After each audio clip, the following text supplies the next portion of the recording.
listen to me. Mr. Michaud, You have more. I've wasted too much time with you. Yes or no? So, Sir, don't argue with me. Yes or no? Are we doing a preliminary exam today? Yes or no? I object. I will address. Answer the question. I want to address other issues as well. You're in contempt of court. Put him in jail. For what? For contempt of court. I'm having. You can appeal that too. Sentence is 30 days. I'm sorry. Judge, if I may try to help explain. Try. I'll try. Mr. Michaud is a sovereign citizen, and No, I object. I'm not a sovereign citizen. All right, sir, don't speak. Maybe I'm not phrasing that correctly. Don't speak until I ask you to speak. But there is a difference between Frank Michaud, or I think it is Mr. Michaud's assertion that there is a difference between the natural person, Mr. Frank Michaud, and the sort of legal entity. I don't recognize that. And that's what I've prepared Mr. Michaud for that. Sir, you're a defendant in my courtroom. Either I issue a bench warrant because you haven't appeared, or you come up here and sit in the chair and we proceed.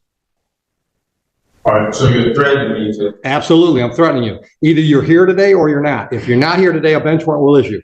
If you're here today, I need you in the chair so we can proceed with the proceeding that's scheduled, which is a preliminary exam. And if I may, I have advised Mr. Michaud that the courts receive objections all the time, or rule objections that are preserved on the record. If he has, He can appeal me. I'll let you build whatever record you want to build, Mr. Michaud. Are we on the record? Yes. Are you on your oath to the Constitution? Hold on. Are you picking him up? That's one of the reasons I want you up here is there's a microphone here. I'll speak loud. Are you picking him up? Yes. Go ahead. Are you honoring your oath to the Constitution today? Pardon me? Are you honoring your oath to the Constitution? You have an oath to the I didn't swear an oath to the Constitution. You haven't. I took an oath that said I would follow the Constitution. To not uphold the Constitution? Yes, follow the Constitution. So you are upholding an oath to the Constitution? Yes. Thank you. I accept your oath. Thank you. Okay. Now I have. Sir, get your ass in the chair or leave and I'll issue a bench warrant. You're not running the courtroom. I am. If you want to have an exam today, get your ass in the chair. That's the way it works. I reserve all my rights. I would have nothing less. I reserve all rights. Now, are you representing yourself today? I'm presenting myself. That's not what I asked you. Are you representing yourself, or is this gentleman going to be your lawyer for today's proceeding? I will be presenting myself today. may All I? right, so that's a no. You don't want him to represent you? No, for the record, he's not my lawyer. I don't have an attorney. I present myself. Okay. Judge, what I've recommended to Mr. Michaud is that he has a jurisdictional argument that he wants to make, and that, pending Your Honor's ruling on that jurisdictional issue, I have prepared to conduct a preliminary exam. Okay. And could be, available if he wanted to Okay. ask me to do that at the correct time. So you want to represent yourself for that jurisdictional argument, and if I rule against you, then perhaps you want him to represent you? Is that what I'm hearing? No, that's not what you're hearing. All right, so you don't want him at all under any circumstance? No, I don't need an attorney for the record. Okay. So with that being said, Well, hold on. You can stick around if you want to, but I'm not going to obligate you to stay. I understand, Judge. I'm definitely going to stay. That's fine. All right. so today, You have a jurisdictional argument you want to make? what I've served notice. Sir, on it's a yes or no. Do you have a jurisdictional argument you'd like to make today? I have a Yes or no? why are you forcing me to say answer? Because I'm running the courtroom and it's the way I want to do it. Do you have a jurisdictional argument you'd like to make today? I do, yes. Then make it. What's your jurisdictional argument? I'm presenting myself. So I need to know, Article 6 of the Constitution grants me the right to know what jurisdiction is this court operating up under? State of Michigan. No, what jurisdiction? State of Michigan. Okay, what jurisdiction is the state of District Michigan? courts are legislative courts. That means they're created by statute. The state of Michigan gives me my jurisdiction. So, okay, is that? I work under the authority of the state of Michigan. What is it, under what jurisdiction? There's two different jurisdictions under the Constitution. You have admiralty and common law. So I'll need to know. This is not admiralty. What is And it? it's not common law. Which It's one? statutory. Okay, so it's statutory, that is what, civil? No. So what is it? For the My record, I need to jurisdiction have is it both on- civil- I can't defend myself unless I have it on the record. Is it? My It's jurisdiction. only two. Sure. Shut up. If you ask me a question, I can't answer while you're talking. Okay, cool. My jurisdiction is both civil and criminal as provided by the statutes of the state of Michigan. Okay, so today, under which one is? This is a criminal case. Okay, right. So is that common law or admiralty? It's statute. It's neither common law or admiralty. It's one or the other. It don't say statute. All right, then you can appeal my ruling. My ruling is it's neither admiralty or common law. So this is you say it's criminal for the record. Yes. Okay, and if it's criminal, in order for a crime to exist, there must be an injured party for the record, right? There must be what? An injured party. Yeah, it's the people of the state of Michigan. All right, so if the people of the state of Michigan, right, where's the sworn statement? Where's what? A sworn statement. I have a right to see a sworn statement saying I injured someone. There's a complaint in the file. Sworn complaint, signed, you want to see it? affidavit, sworn affidavit? No, it's not. I don't think it's an affidavit. Well, okay, so You said you wanted a sworn complaint. from an injured party, who have I injured for the record? The state of Michigan How can I are injure bringing the the state? charges. How can I injure the state? Sir, sit down. Sit I prefer to stand. down. I'm not. Sit down, or I will hold you in contempt. Another threat. Wow. You're probably going to hear more than one. I see. All right.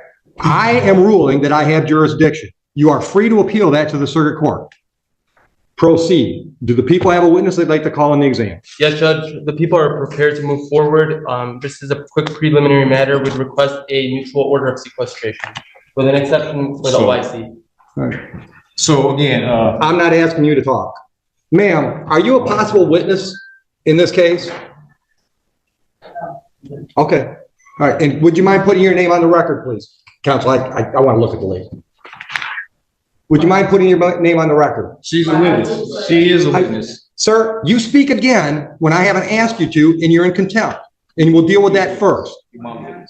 The reason I need your name is because if you appear somewhere down the road and want to testify, we have to know that today you were in the courtroom. And I can't do that by taking a picture of you, so I'm asking you to state your name. Your witness, yes. Sir, you are in contempt of court. That's a $100 fine. Speak again when it's not your turn, and I'll continue to up the ante. Clear? You can speak now. I've asked you a question. I object. I don't give a shit if you object. Is it clear what I said? I'm waiting for an answer. I said I object. What am I supposed to say? I want to know if you understand you've just been fined $100 for contempt. I don't understand. Okay, well, you still owe me $100. Are you going to give me your name? No, you still will. That's fine. Thank you. Witness. Your Honor, the people called Officer Steppen. Oh, I'm sorry. One last quick preliminary matter. Pursuant to 76611D, we'd like to introduce a certified registered of action in regard to this individual being a previously convicted felon. I object. Hold on. Have you showed that to him? I object. I object. What's your objection, Mr. Michaud? My objection is that I am here under the guise of Bless you. probable cause conference. And I don't know how we're here at a preliminary exam when I did not waive any right to waive a probable cause. This is a preliminary exam. This is, okay, so right here. This is the probable cause hearing. It says, All right, stop. Right now, the question on the table is, you've objected to admittance of that document. I want to know what your legal objection is. I'm also objecting. What is your legal objection? To not waiving my probable cause hearing. Denied. That's admitted. Because you didn't give me a valid objection. I object. You can't just object. You got to explain with the valid objection to the evidence. That we are having a preliminary exam when I haven't had a probable cause hearing, and I did not. They're the same thing, Mr. It's Michaud. still on this. Mr. Michaud, they're the same thing. But it's still, I have a right to a probable cause. Am I right or wrong? Sure, try. Am I right? Do I have a right to a probable cause? That's what today is scheduled for. But today it says preliminary exam. Right here it says probable cause conference, and today is a different date that says a preliminary. Have you ever had a grilled cheese? If it was different. Have you ever had a grilled cheese? If it was different, why would it have two separate Have you ever had a grilled cheese? I object to any of that. Why would it have two separate columns? Take him out. Why would it have two separate columns? I'm not playing this game with him today. If you think you can get him to shut up long enough so we can have our hearing, we'll do it. But I'm not going to let him try to run my courtroom. Okay, I'll just be very brief in my one attempt here. I would like to try to explain what I understand Mr. Michaud's objection to be, and what I have also represented to him regarding that objection.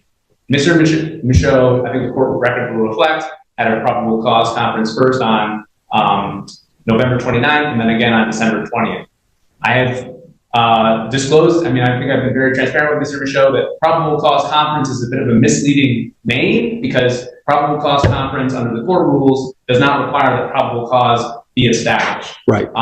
At the second probable cause conference, Mr. Michaud was caring for a sick relative, so he wasn't able to attend that probable cause conference scheduled December 20th. Which didn't hurt him at all. Right. I represented him on that day, and I asked the court to waive his appearance so that he could remain with his family. Which we did. I understood to be his wishes. I may now understand differently that I misrepresented him in some way, but my goal was just to be able to conduct a probable cause conference where we were going to find out if there was any offer, whether what discoveries. You don't have to tell me what they are. I know what they are. I know, but I'm just trying to explain. And I'm trying to explain it to him too, but I'm not going to talk over him. Right. And I'm not going to play that crap today. Right. So if you want me to explain what's scheduled today versus what was scheduled last time, I'm happy to do that. But you got to be quiet while I'm talking. Clear?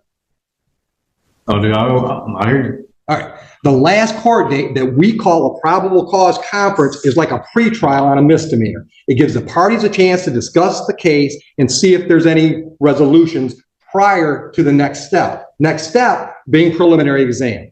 At the preliminary exam, the people have to prove to me that there's probable cause to believe that there was a crime and there's reason to believe you were involved. That's what's scheduled today. That is a probable cause hearing. Probable cause conference is just a name that we all came up with instead of saying it's a pretrial for a felon. Do you have any questions based on that? At what point did I waive it? If it's a hearing. Or You a conference, didn't right, waive it. so There's nothing to hold. Do I have a right to have a probable cause conference? No. What? You can do that right now. Do you want to make a deal with the people?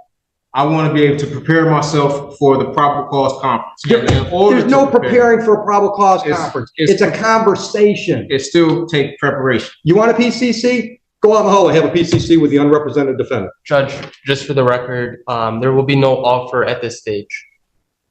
There's your PCC. Now, do you want to plead guilty? Do you want to have an exam?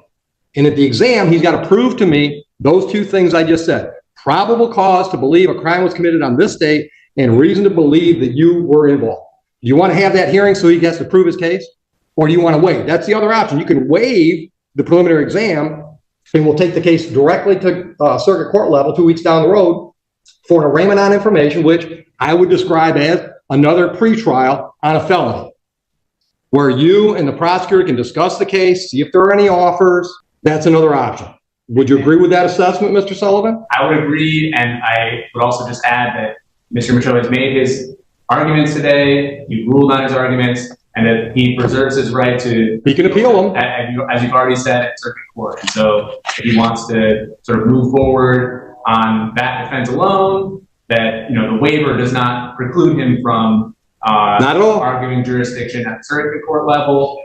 But likewise, if he holds the preliminary exam today, holds the people to their burden, he also maintains the right to, continue his objections to jurisdiction, to appeal the court's orders regarding jurisdiction at that next level, at the circuit court level, assuming that the people are able to prove probable cause today. Now, do you want to have an exam today? Well, I wanted to address some,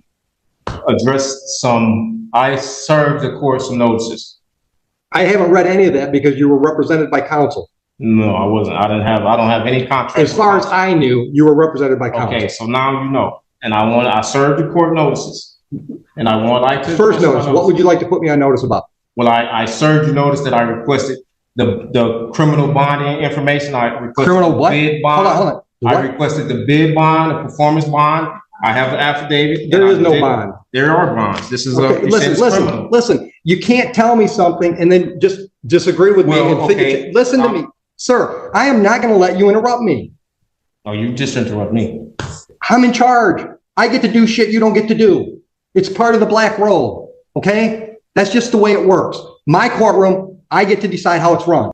There are no bonds required for me to do what's scheduled today. I've been doing this 25 years. I've never had a bond. You have a bond. Okay, I have a bond. Everyone I here don't- has a bond. Not in any definition I know. So let's get to the point. Do you want an exam today? No, I really want to address, okay, so, I'm not addressing any of that crap you Can got in you- front of you. well, since you say you don't have a bond, can you express that via affidavit so I can have a? It's on the record. Order a transcript. I'm not signing anything for you. Okay. Also, I want to also address that. I sent a affidavit of fee schedule for violation of any of my rights. There are no fee schedules. Well, I gave you notice and. Great. Then you gave me notice. Doesn't change anything. We still scheduled for an exam today. Yes, just put it on the record that I served you notice, okay? Also, I served you notice on my power of attorney. Okay, you Okay. said that. Right, and Move on. you haven't responded to that, as well as my indemnity bond, which separates me, and I have a private capacity. I am not the artificial person. I don't am not recognize a any of that. United States citizen. I am Stop. actually Hold on. an Stop. identified. You can put on notice what you sent the court if you want to make a record of that. But I'm telling you, I don't recognize any of that stuff you're talking about. I don't recognize that you're not really Frank Michaud. Okay, I understand that's what you're trying to argue, but I don't recognize that. Under what law could you represent or you can use, tell me that, not just from what you say, because ignorance of the law is no excuse for you or nobody else. So what you're saying just don't mean nothing. I need to have facts. Okay, well, it does Can you mean, hold prove on. It does, it should mean something Can you because, prove it? Please prove it. can I prove what? Prove that I am not that I am the artificial person. Period. I can prove you're Frank I have Michaud. full faith and credit. I can prove. Okay, so. Hold on, you've Are asked you- me. I can prove you're Frank Michaud. You know how I can prove that? Because when I called the case and said you either come up here and be Frank Michaud or you leave, you came up here. And I. You proved it you for threatened me. You threatening me. But if you're not you, the threat means nothing. It doesn't mean nothing. But you're Okay? still threatening me and you're using it under color of law. Okay, listen. And plus Listen you to have, me. Mr. you Michaud, have, you have I've multiple wasted officers. too much time with you. Yes or Okay. no? So. Sir, don't argue with me. Yes or no? Are we doing a preliminary exam today? Yes or I no? object. I will address. Answer the question. I want to address other issues as well. You're in contempt of court. Put him in jail. For what? For contempt of court. I'm having. You can appeal that too. Sentence is 30 days. Let's break down exactly what just happened, because what you're about to see is a perfect example of someone trying to outplay the system and the system shutting it down in real time. This is the part the internet clips don't explain. This is what the media won't tell you. One man walked into court thinking he had a loophole. The judge? He'd seen it all before. Let that sink in for a second. We've got a defendant, confident, rehearsed, running a familiar playbook. He refuses to answer simple questions. He challenges jurisdiction. He claims he's not the legal entity the court is charging. Classic strategy. And right away, the judge tries to keep it simple. Yes or no. Are we doing a preliminary exam today? Simple, clean, honest. But instead of answering, the defendant stalls. I want to address other issues. That's where everything starts to fall apart. This wasn't a legal debate. It was a control battle. The judge makes it crystal clear, you're not running the courtroom. I am. But the defendant keeps interrupting, keeps redirecting, keeps trying to take control. At one point, the judge doesn't even sugarcoat it. Get your ass in the chair or leave and I'll issue a bench warrant. That's not aggression. That's authority. And when the defendant responds with, so you're threatening me? The judge fires back instantly. Absolutely. I'm threatening you. Let that sink in. Because this is where people get it wrong. Courtrooms are not debates. They are structured systems with rules. You don't get to freestyle your way through them. Now here's where it gets interesting. The defendant tries to argue jurisdiction. He asks, what jurisdiction is this court operating under? The judge answers clearly, State of Michigan, but that's not good enough for him. He pushes further. Common law, admiralty law, artificial person. At one point, he even claims, I am not the artificial person. I'm not a United States citizen. This is where the judge essentially says, enough. I don't recognize any of that stuff you're talking about. And then comes the moment that completely destroys the argument. The judge explains, this is a statutory court. This is a criminal case. The state is the injured party. Simple. Clean. Honest. But the defendant keeps pushing, so the judge shuts it down with logic. If you're not that person, then why did you come up when I called your name? That's it. That's the receipt. No theory, no philosophy, just reality. Kennedy pulled out the receipts? No, the judge did. Now we hit the turning point. The defendant keeps interrupting, keeps objecting without legal grounds, keeps ignoring instructions. The judge warns him multiple times, then it escalates. Speak again when it's not your turn and you're in contempt. He does it anyway. Boom. 100 fine. Still doesn't stop. Then comes the final exchange, yes or no. Are we doing a preliminary exam today? Again, he refuses to answer. Still trying to control the conversation. Still trying to derail the process. And that's when the judge ends it. You're in contempt of court. Put him in jail. The defendant's response? For what? The judge doesn't hesitate. For contempt of court. Sentence, 30 days. Just like that. Here's the truth most people won't say. This wasn't about rights. This wasn't about justice. This was about someone refusing to follow basic courtroom procedure. The judge even gave him options. Proceed with the hearing, waive at work with counsel. But instead of choosing, he argued everything. And when you argue everything, you lose control of everything. Curb my nausea. At the end of the day, this wasn't complicated. One person came to run a courtroom. The other came to run a script. One followed the law. The other tried to rewrite it on the spot. And in a courtroom, that never ends well. If you want more real breakdowns like this, make sure to like, subscribe, and share this video.